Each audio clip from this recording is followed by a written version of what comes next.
하겠습니다. 마가복음 7장 24절부터 30절까지의 말씀입니다.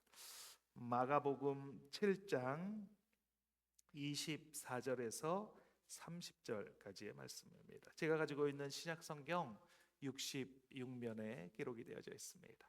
신약성경 66면에 기록이 되어져 있는 마가복음 7장 24절에서 30절까지의 말씀입니다. 마가복음 7장 24절에서 30절까지의 말씀 우리 다 찾으신 줄 믿고 제가 먼저 한 절, 여러분이 한 절 이렇게 교독하며 읽도록 하겠습니다. 제가 먼저 읽겠습니다. 예수께서 일어나사 거기를 떠나 두로 지방으로 가서 한 집에 들어가 아무도 모르게 하시려 하나 숨길 수 없더라. 이에 더러운 귀신 들린 어린 딸을 둔 한 여자가 예수의 소문을 듣고 곧 와서 그 발 아래에 엎드리니 그 여자는 헬라인이요 수로보니게 족속이라 자기 딸에게서 귀신 쫓아내 주시기를 간구하거늘 예수께서 이르시되 자녀로 먼저 배불리 먹게 할지니 자네의 떡을 취하여 개들에게 던짐이 마땅치 아니하니라. 여자가 대답하여 이르되 주여 옳소이다마는 상 아래 개들도 아이들이 먹던 부스러기를 먹나이다. 예수께서 이르시되 이 말을 하였으니 돌아가라. 귀신이 내 딸에게서 나갔느니라 하시매 같이 읽겠습니다.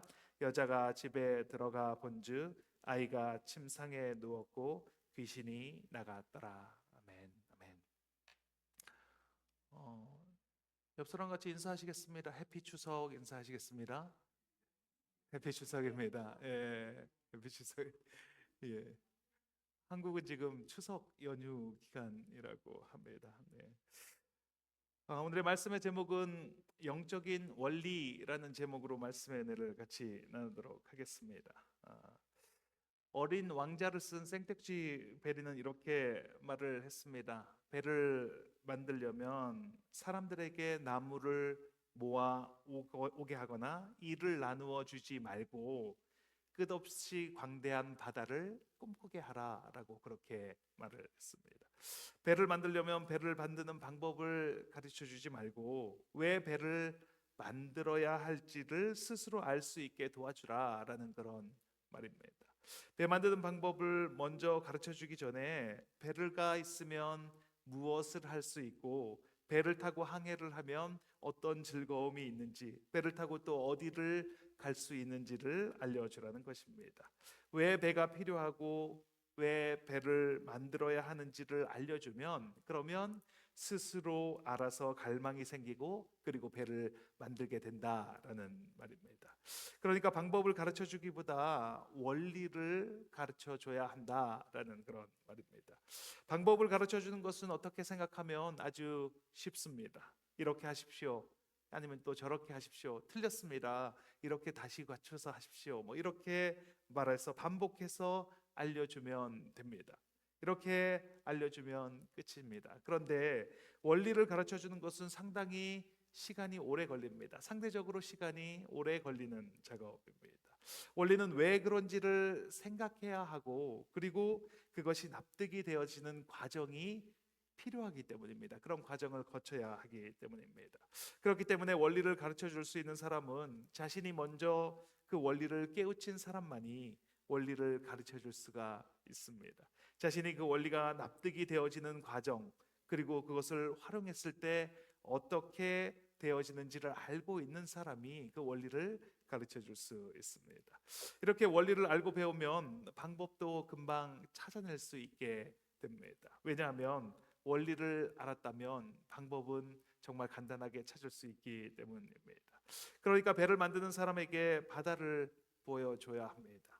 바다를 바라보면 바다를 갈망하게 됩니다. 그러면 방법을 찾게 되고 결국은 배를 만들게 되는 것입니다. 아이들에게 공부하라고 말할 때도 비슷합니다. 왜 공부를 해야 하는지, 공부의 즐거움이 무엇인지, 이것을 깨우쳤을 때 어떤 기쁨이 있는지를 알려주면 그러면 스스로 공부를 하기 시작하는 것입니다. 그런데 이 방법은 공부를 시작하기까지 시간이 상당히 걸립니다. 반면에 1시간은 수학하고 1시간은 영어하고 2시간은 책봐 뭐 이렇게 말하는 것은 쉽습니다. 강압적으로 그렇게 할 수 있습니다. 그런데 커가면서 공부의 흥미를 잃어가게 되고 점점 공부와 멀어지게 됩니다. 그러니까 결국은 공부를 스스로 할 수 있도록 원리를 알려주는 것이 처음엔 어려워도 나중에는 그 방법이 맞다는 것을 알게 됩니다. 영적인 원리도 이와 같습니다. 말씀을 봐야 합니다. 기도를 해야 합니다. 라고 이렇게 말하면 쉽습니다. 간단합니다. 그런데 왜 말씀을 봐야 하고 말씀을 볼 때 유익이 무엇이고 어떤 기쁨이 있는지를 시간이 걸리더라도 그것을 알려주어야 합니다. 그렇게 되면 결국에는 그 말씀을 읽는 재미를 알게 되고 말씀을 읽게 되는 것입니다. 성경을 보면 예수님께서 하시는 말씀이 방법을 말씀하시기보다 원리를 이야기하신다는 것을 알 수 있습니다. 오늘 본문 위에 보면 예수님께 나온 바리새인과 서기관들이 있습니다. 이들이 예수님께 문제를 가지고 와서 문제를 물어봅니다. 떡을 먹을 때 손을 씻지 않고 먹는 것이 옳은지 아닌지를 물어봅니다. 마가복음 7장 5절 말씀입니다. 같이 읽겠습니다. 이에 바리새인들과 서기관들이 예수께 묻되 어찌하여 당신의 제자들은 장로들의 전통을 준행하지 아니하고 부정한 손으로 떡을 먹나이까? 바리새인과 서기관들은 예수께 나오는데 세상의 문제를 가지고 예수님께 나왔습니다. 손을 씻고 떡을 먹어야 하는지 아닌지에 관한 문제를 가지고 나왔습니다. 세상의 문제를 가지고 나온 바리새인과 서기관들에게 예수님께서는 이사야의 말씀으로 말씀하여 주십니다. 마가복음 7장 6절 말씀입니다. 같이 읽겠습니다. 기록하였으되 이 백성이 입술로는 나를 공경하되 마음은 내게서 멀도다. 부정한 손으로 떡을 먹는 문제를 가지고 왔는데 예수님은 겉모습만으로 하나님을 공경한다는 이야기를 하고 계십니다. 바리새인과 서기관들은 방법을 가지고 이야기를 합니다. 손을 씻고 먹어야 하는지 아닌지 방법을 가지고 이야기를 합니다. 그런데 예수님은 왜 떡을 먹을 때 손을 씻고 먹는 것이 생겨나게 되었는지 그에 대한 원리를 설명해 주시고자 합니다. 또 바리새인과 서기관들이 예수님께 질문을 했을 때 바로 대답해 주지 않으시는 경우가 있습니다. 그 질문에 상응하는 질문을 오히려 던지는 때가 있습니다. 누가복음 20장에 보면 대제사장과 서기관들이 예수님께 질문을 합니다. 누가복음 20장 2절 말씀입니다. 같이 읽겠습니다. 당신이 무슨 권위로 이런 일을 하는지 이 권위를 준 이가 누구인지 우리에게 말하라. 그랬더니 예수님께서 이렇게 반문하십니다. 다시 질문을 하십니다. 누가복음 20장 4절입니다. 같이 읽겠습니다. 요한의 세례가 하늘로부터냐 사람으로부터냐? 그렇게 질문하자 대제사장과 서기관들이 대답을 하지 못합니다. 만약 하늘로부터라면 왜 예수님을 인정하지 않느냐라고 백성들이 말할 것이고 사람으로부터라고 하면 사람들이 다 요한을 선지자로 아는데 그들을 돌로 칠까 두려워서 그렇습니다. 또 그들이 가이사에게 세금을 바치는 것이 옳으냐라고 질문했을 때 예수님은 데나리온 하나를 가지고 와서 그의 그 동전의 형상이 누구 것이냐라고 말씀하시고 가이사의 것은 가이사에게 가야 한다라고 말씀을 하십니다. 예수님은 어떤 질문을 받으시든지 그것이 공격하는 질문이건 호의적인 질문이건 상관없이 그 모든 질문을 사용하셔서 원리를 가르쳐 주시고 싶어 하십니다. 그것을 들은 사람들을 생각하게 하시고 그리고 생각하는 도중에 예수님께서 말씀하신 것이 무엇인지 깨달을 수 있는 기회를 주신다라는 것입니다. 예수님의 관심은 언제나 원리, 하나님 나라의 원리를 가르치는 것에 가 있습니다. 그런데 우리는 그 원리는 필요 없다라고 말을 합니다. 당장 우리에게 필요한 것은 해 주실 것인지 말 것인지 이것이 될 건지 안 될 것인지 그 방법을 알려달라라고 말을 합니다. 예수님은 바다를 보여주고 싶어 하시는데 우리는 자꾸 배 만드는 방법을 빨리 알려달라고 말을 합니다. 오늘 본문에서 수로보니게 여인이 등장을 합니다. 이 여인도 예수님께 문제를 가지고 나왔습니다. 그리고 이렇게 말을 합니다. 마가복음 7장 26절 말씀입니다. 같이 읽겠습니다. 그 여자는 헬라인이요 수로보니게 족속이라 자기 딸에게서 귀신 쫓아내 주시기를 간구하거늘. 예수님은 이 여인의 딸의 귀신을 바로 쫓아내 주실 수도 있으셨습니다. 그런데 그렇게 하지 않으십니다. 왜냐하면 이 여인에게 가르쳐 주실 것이 있기 때문입니다. 그러고 이렇게 말씀하십니다. 자녀의 떡을 취하여 개들에게 던짐이 마땅하지 아니하다라고 말합니다. 그런데 이 여인은 그 원리가 무엇인지 알고 있습니다. 맞습니다. 내가 개입니다. 그런데 개들도 주인의 상에 부스러기를 먹습니다. 그렇게 말하자 예수님께서 내 딸이 살아났다라고 말씀하여 주십니다. 오늘 본문을 통해서 예수님께서 우리에게 말씀하시고자 하는 것이 무엇인지 같이 한번 살펴보겠습니다. 오늘 말씀을 통해서 영적인 원리를 깨우쳐가는 저와 여러분이 되시길 예수님의 이름으로 축원드립니다. 영적인 원리는 첫 번째, 예수님 앞에 엎드리는 것입니다. 같이 한번 읽겠습니다. 예수님 앞에 엎드리는 것입니다. 오늘 본문 마가복음을 보면 두 부류의 사람을 의도적으로 대비하고 있는 것을, 대조하고 있는 것을 볼 수 있습니다. 그 한 그룹은 서기관과 바리새인들입니다. 이들은 종교의 지도자들입니다. 성경을 잘 알고 있습니다. 유대인입니다. 하나님을 잘 알고 있다라고 자부하는 자들입니다. 높은 지위를 가진 그런 자들입니다. 그런데 그 안에 하나님이 없습니다. 예수님이 없습니다. 그런데 반대쪽은 이방 여인입니다. 하나님을 알지 못합니다. 지위도 없습니다. 이름도 기록이 되지 않는 그런 아주 평범하고 어쩌면 평범하지도 못한 그런 여인입니다. 그런데 그 안에 예수님께서 주목하여 보실 만한 것이 그 안에 있습니다. 마가는 이 두 그룹을 대비시키면서 우리가 주목해서 보아야 할 것이 무엇인지를 알려주고 있습니다. 우리 안에도 이 두 종류의 영이 싸우고 있습니다. 한쪽에서는 종교화되어 가고 있는 나의 모습이 있습니다. 마치 바리새인과 서기관처럼 익숙해지고 능숙해지고 오랜 세월이 지나면서 무엇을 하고 어떻게 해야 하는지 방법을 잘 알고 있는 내가 있습니다. 그래서 능숙하게 세련되게 그 일을 해결합니다. 그런데 알고 보면 뭔가 딱딱해지고 굳어져 가고 있는 모습이 있습니다. 또 다른 쪽에서는 세련되지 않고 질서도 없고 뭔가 살아서 꿈틀대고 있는 모습이 있습니다. 마음을 움직이는 게 이게 진짜라고 느껴지는 그런 모습이 있습니다.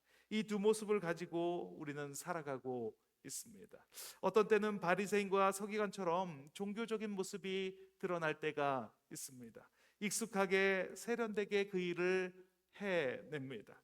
그러나 나조차도 정말 잘하고 있다 그러면서 나도 잘하고 있다라고 생각을 합니다. 반대로 어떤 때에는 정제되지 않고 세련되지 않은 모습이 드러날 때가 있습니다. 그냥 주님 앞에 나가서 엉엉 울고 있는 나를 발견하게 됩니다.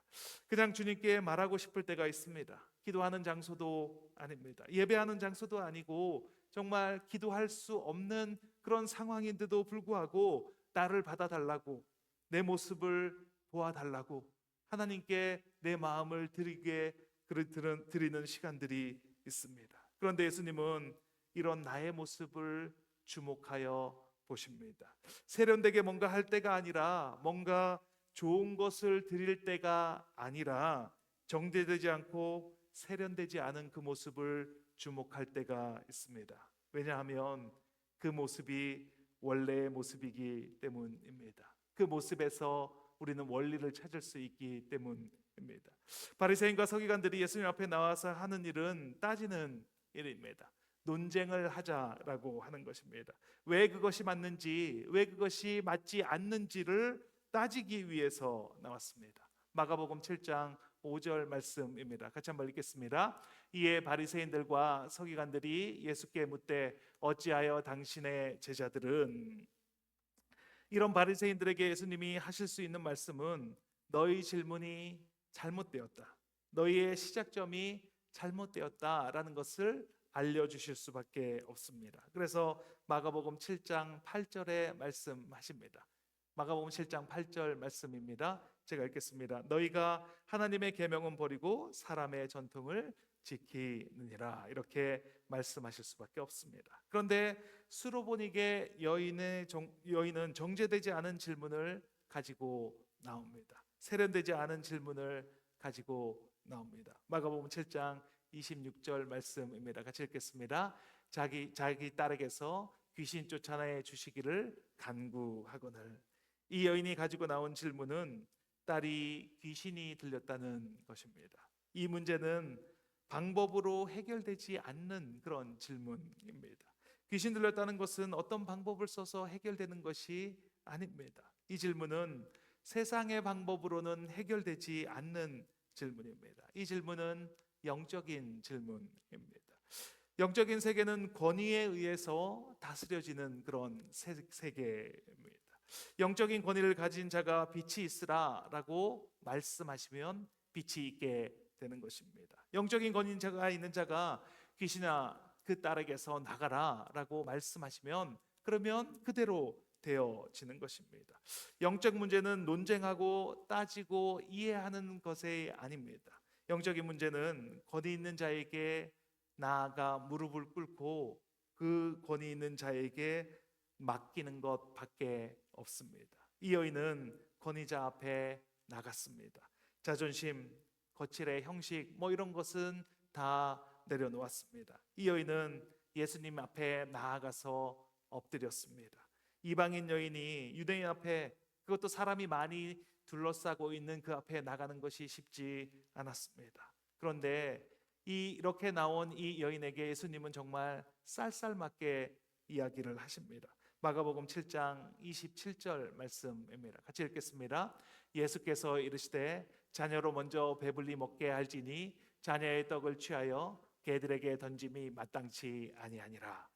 여인을 보고 개라고 말씀하고 있는 것입니다. 그런데 이 여인은 그 말이 맞다라고 말합니다. 내가 개가 맞습니다. 그런데 그 개들도 아이들이 떨어뜨리는 부스러기를 먹습니다. 이렇게 말합니다.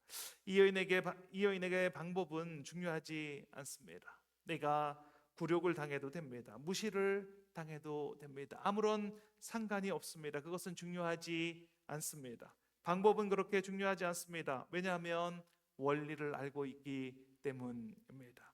이분이 아니면 내 딸의 귀신을 쫓아낼 수 있는 분이 없다라는 것입니다. 이분만이 귀신을 쫓아낼 수 있는 유일한 분이라는 것입니다. 그 원리를 알기에 자신에게 어떤 말을 해도 상관이 없습니다. 바리새인들은 이 원리를 알지 못합니다. 서기관들은 이것을 깨닫지 못합니다. 그래서 자신들의 방법과 다르면 배척을 합니다. 예수를 죽이려고 합니다. 왜냐하면 자신들의 방법과 다르기 때문입니다. 자신의 한 질문에 만족한 대답을 듣지 못했기 때문입니다.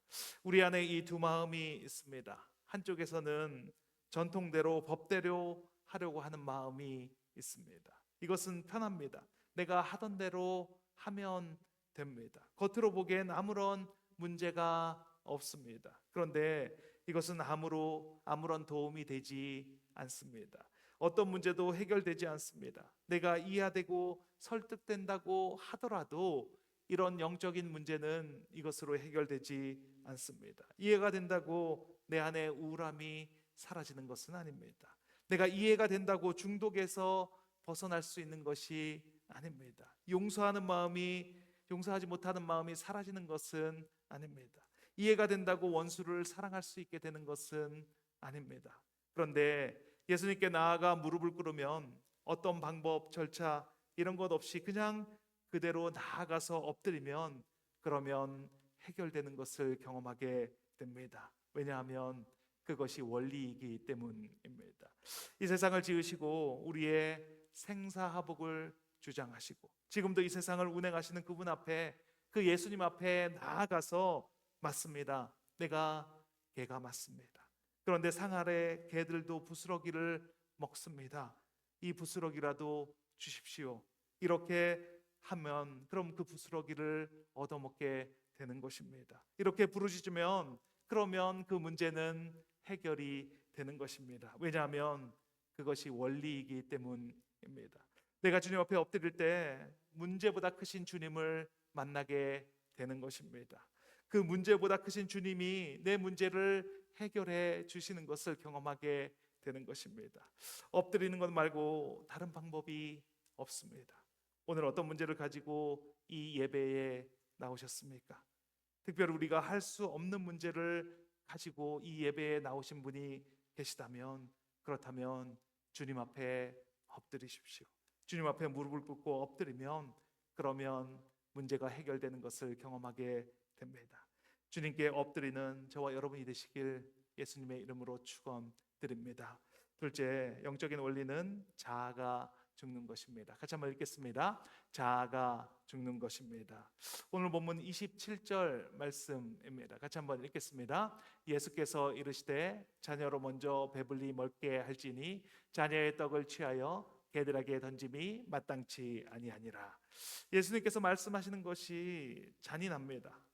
예수님께서 나는 사람을 위해서 왔지 개를 위해서 오지 않았다라고 말씀합니다. 사람을 앞에 두고 이렇게 면전에서 이런 말씀을 하시고 있습니다. 이 말을 들은 여인의 마음이 어떻겠습니까? 은근히 무시를 당해도 화가 나고 참기가 힘들 텐데, 그런데 예수님이 대놓고 무시를 합니다. 너는 개야, 너는 개야 라고 그렇게 면전에서 이야기를 합니다.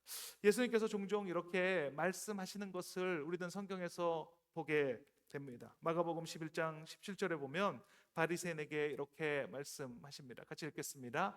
이에 가르쳐 이르시되 기록된 바 내 집은 만민이 기도하는 집이라 칭함을 받으리라고 하지 아니하였느냐. 너희는 강도의 소굴을 만들었도다 하시매. 또 다른 곳에서는 바리새인들을 향하여 독사의 자식들아, 회칠한 무덤아, 이렇게 심하게 질책하시는 것을 볼 수 있습니다. 그랬더니 바리새인들의 반응은 이렇게 반응을 합니다. 마가복음 11장 18절 말씀입니다. 같이 읽겠습니다. 대제사장들과 서기관들이 듣고 예수를 어떻게 죽일까 하고 꾀하니. 예수님의 말을 듣자마자 바리새인들은 예수님을 죽이고자 합니다. 어떻게 보면 이것이 정말 당연한 반응일 수 있습니다. 모욕적인 말을 대놓고 앞에서 들었습니다. 그러면 어떻게 죽여야 할까라고 반응하는 것이 자연스러울 수도 있습니다. 그런데 수로보니게 여인은 다르게 반응하는 것을 보여줍니다. 이 여인은 예수님을 어떻게 죽일까 하는 것이 아니라 자신의 안에 있는 자아를 어떻게 죽일까를 고민합니다. 똑같이 예수님 앞에서 바리새인들도 이야기를 듣고 이 수르보니게 여인도 똑같은 이야기를 들었습니다. 그런데 바리새인들은 예수님을 십자가에서 죽이고자 모의를 합니다. 그런데 이 여인은 자신의 자아를 어떻게 죽일까를 고민합니다. 이것을 우리는 겸손이다라고 말할 수 있습니다. 반면에 바리새인들의 반응은 교만하다라고 말할 수 있습니다. 바리새인들은 자신이 옳다라고 생각을 했습니다. 예수님을 죽이기까지 자신이 옳다라고 생각을 합니다. 이것이 바로 교만이라는 것입니다. 예수님 앞에서 겸손은 무엇입니까? 예수님 앞에서 겸손한 것은 예수님이 옳다라고 말하는 것입니다. 당신이 맞습니다. 예수님 당신이 맞습니다. 이렇게 반응하는 것입니다. 반면에 교만은 내가 옳다라고 말을 하는 것입니다. 내가 맞습니다. 당신이 틀리고 내 생각이 맞습니다. 내 말이 맞습니다 라고 말하는 것입니다. 예수님께서 보시고 싶으셨던 것은 이러한 태도였습니다. 예수님께서 말씀하실 때 내 말이 맞습니다. 예수님이 맞습니다 라고 말하는 그 태도를 보시고 싶으셨습니다. 예수님은 당신 앞에 나오는 사람들에게 이것을 보시고 싶어 하십니다. 그래서 도전적인 말씀을 하실 때가 있습니다. 나사로가 죽어갈 때 일부러 사흘을 지체해서 그곳에 가십니다. 제자들이 재촉을 합니다. 예수님, 이러다가 죽겠습니다. 빨리 가셔야 하는 거 아닙니까? 라고 말을 합니다. 그때 예수님이 물어보시는 것입니다. 내가 맞느냐 아니면 내가 맞는 것이냐? 내가 맞는 것이냐 아니면 내가 맞느냐?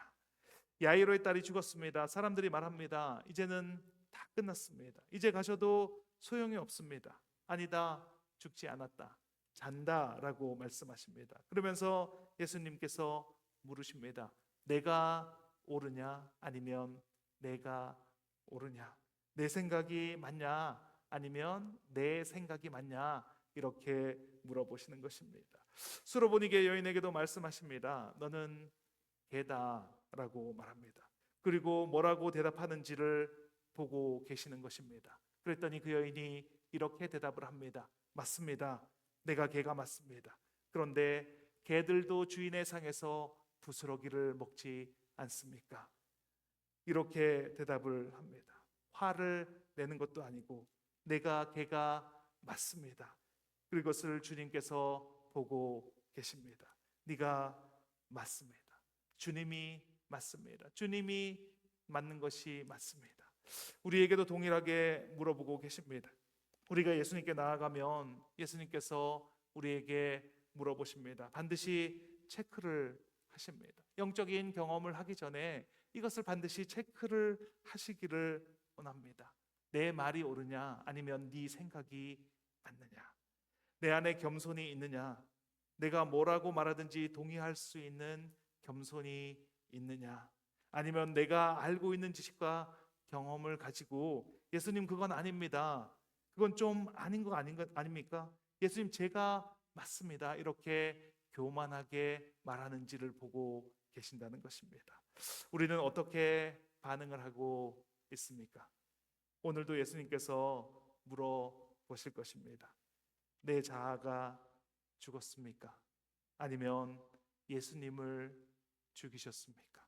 둘 중에 하나는 죽어야 합니다.